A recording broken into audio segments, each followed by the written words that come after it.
Noodles बा chowmein विषय समस्त को जनाथिबो जेबेठु मास्टर शेफ रे एटा शेयर करागला सेबेठु बहुत ही भाइराल अछि। Welcome back to the new recipe. चलो तो स्टार्ट करिबा।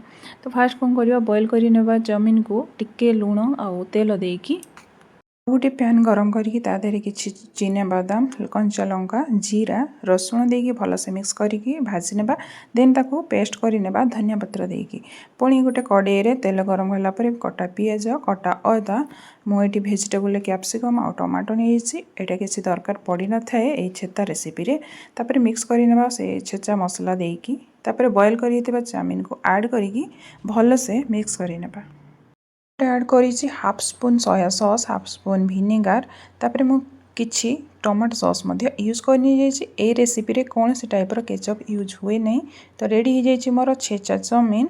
तो बहुत ही बढ़िया टेस्ट थिला। या को मु सर्व करछि टमाटो केचप आ चिली सॉस सहित।